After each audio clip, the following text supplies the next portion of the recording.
You're at a crossroads, staring down a massive life decision, and then you hear it, that quiet, steady voice inside that just whispers, "This is the way." But before you can take a breath, a whole storm of what-ifs and worst-case scenarios comes crashing in, and that first moment of clarity is just gone. You're left feeling anxious, confused, and totally stuck. So, was that quiet voice your intuition trying to guide you, or was it just the start of another overthinking spiral? If this sounds familiar, I get it. That battle between a gut feeling and a racing mind is one of the hardest parts of being human. Today, we're going to get into some real practical tools to finally tell the two apart so you can start making moves with confidence.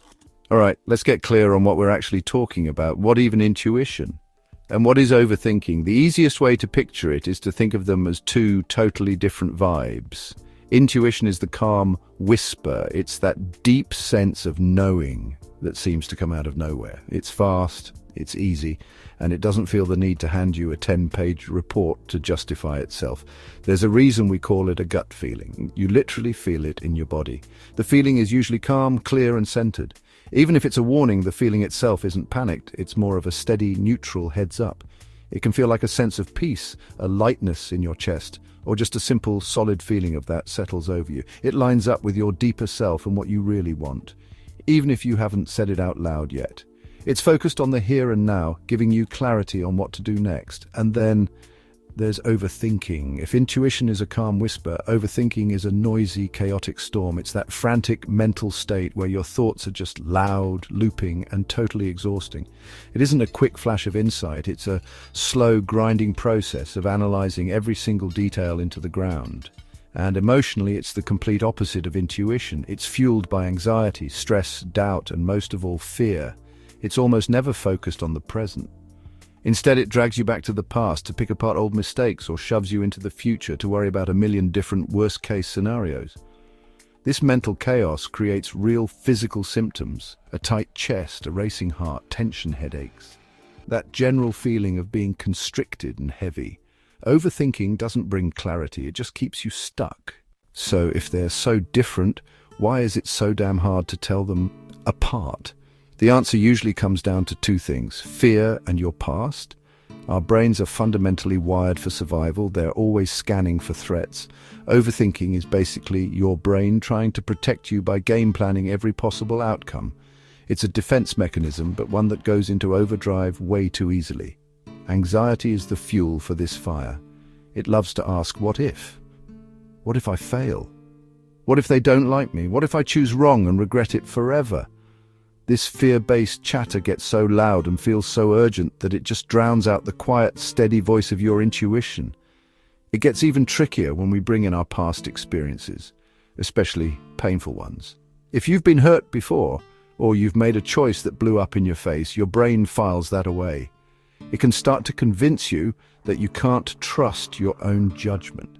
This creates a nasty feedback loop. You don't trust your gut, so you overthink everything to try and control it, which just makes you more anxious and confused, which kills your self-trust even more. It becomes almost impossible to hear that calm inner guidance when your mind is screaming at you with evidence from the past, warning you that you're about to mess up again. Recognizing this is everything. It's not a personal failure, it's a perfectly natural response to getting knocked down. Okay, knowing the difference in theory is one thing, recognizing it in the heat of the moment is a whole other challenge. So let's get practical. Here is a toolkit, a few checks you can run anytime you feel that internal tug of war. Tool #1, pause and check the emotional vibe. The first and most powerful thing you can do is just stop. When your mind is a runaway train, take a deep breath. In for 4 seconds, hold for 4, out for 4. This is like hitting your body's built-in calm down button. Now ask yourself, what's the emotional flavor of this inner voice? Does it feel calm, neutral, and clear even if the message is tough? That's likely intuition. Or does it feel frantic, anxious, and demanding? That is the storm of overthinking. Intuition guides, overthinking shoves. Tool #2, actually listen to your body. Your body has so much wisdom and it doesn't lie.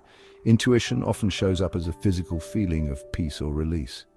You might feel an openness in your chest, a sense of lightness, or that classic gut feeling of rightness in your stomach. Overthinking, on the other hand, creates physical tension. So pay attention. Is your jaw clenched? Are your shoulders hiked up to your ears? Do you feel a knot in your stomach? Your body is giving you clear signals. Calm and open points to intuition. Tension and tightness point to overthinking. Tool #3.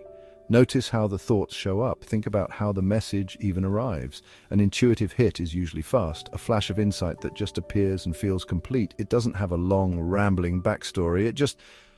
Overthinking is the total opposite. It's a slow, circular, repetitive grind. It's the endless pros and cons list, the constant replaying of scenarios, the mental gymnastics that leave you more tired and confused than when you started. Intuition is a one-line memo. Overthinking is an endless, rambling monologue.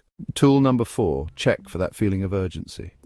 This one is subtle but so important. Overthinking almost always feels urgent. It screams, you have to figure this out right now. That urgency is born from fear, the fear that if you don't solve it immediately, something terrible is going to happen. Intuition, however, is patient.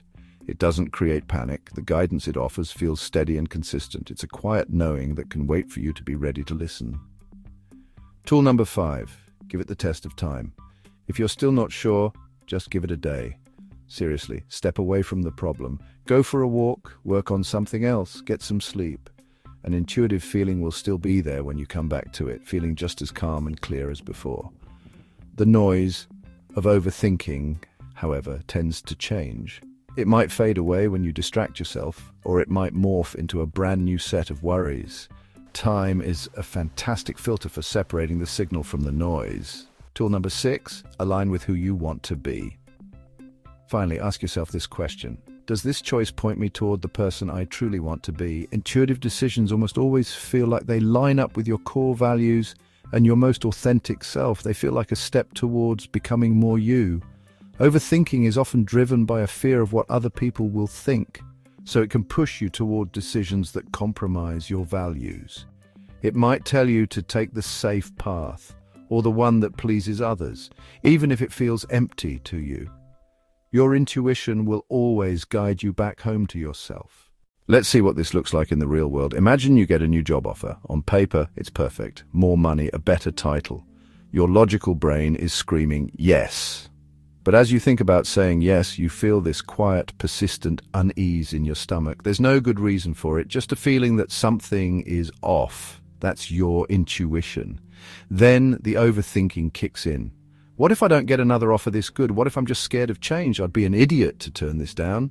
That's the fear storm trying to drown out the wisdom in your gut. Or think about a relationship. You're with someone who is great, kind, checks all the boxes. But for months you've had this subtle, nagging feeling that you're just not on the right path. It's a calm, consistent sense that this isn't your future. That's intuition. The overthinking response is to anxiously analyze everything, rereading texts, worrying about their tone, creating wild stories in your head about what they really mean, trying to find proof to either justify the feeling or force it away. Learning to tell the calm whisper of intuition apart from the noisy storm of overthinking is a practice. It's a muscle you have to build, and it takes patience and self-compassion. It's not about finding a magical, foolproof answer every single time, but about learning to trust your own inner compass. By using these tools, by pausing to check in, listening to your body, watching your thoughts, and aligning with your values, you can start to untangle the two. You can learn to honor that wise inner guidance and move through life not with anxiety, but with clarity, confidence, and a deep trust in yourself. Now, I'd love to hear from you. Drop a comment and share a time you trusted your gut or a time overthinking completely took over. What did you learn from it? Your story might be exactly what someone else needs to hear today. And if this video helped you find some clarity, make sure you subscribe and hit the notification bell so we can keep exploring this stuff together. Trust yourself. You know more than you think.